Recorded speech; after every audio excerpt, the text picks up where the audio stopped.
বাঁকুড়ায় কর্মী নিয়োগের দাবিতে বিক্ষোভ। একটি বেসরকারি কারখানার সামনে বিক্ষোভ। স্থানীয়দের সঙ্গে নিয়ে বিজেপি কর্মীরা বিক্ষোভ দেখাতে থাকেন। বাঁকুড়ায় কর্মী নিয়োগের দাবিতে বিক্ষোভ কর্মসূচি এবং একটি বেসরকারি কারখানার সামনে বিক্ষোভ।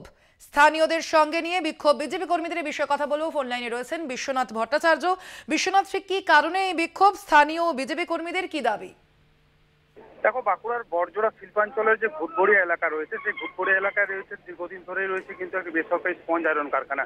স্থানীয় বিজেপি নেতৃত্ব এবং স্থানীয় বেশ কিছু মানুষদের যে অভিযোগ যে স্থানীয় তৃণমূল নেতৃত্ব এবং স্থানীয় পুলিশের মদতে স্থানীয় মানুষজনদের কোনো কিন্তু চাকরির সুযোগ দেওয়া হচ্ছে না। উপরন্তু বাইরের বা ভিন রাজ্যের থেকে কিন্তু শ্রমিক এনে এখানে কাজ করানো হচ্ছে। এই পরিপ্রেক্ষিতে আজ সকাল থেকে কিন্তু বিক্ষোভে সামিল হয় স্থানীয় যে বিজেপি নেতৃত্ব এবং স্থানীয় মানুষজন। তাদের দাবি যে যতদিন না এইভাবে স্থানীয় মানুষজনদের কাজে নিয়োগ করবে এই সংস্থা, ততদিন পর্যন্ত তারা এই বিক্ষোভ চালিয়ে যাবেন। এরই মাঝে বড়জোড়া থানার পুলিশ ওই বিক্ষোভকারীদের গেটের সামনে থেকে হটাতে গেলে পুলিশ কর্মীদের সঙ্গে রীতিমতো বচসা এবং ধস্তাধস্তি শুরু হয়।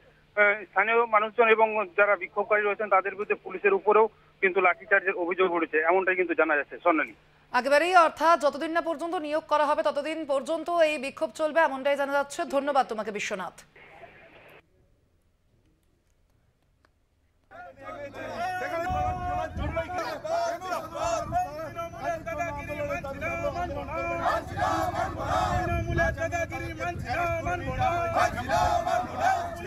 দাদাগিরি মানছি না, মানবো না।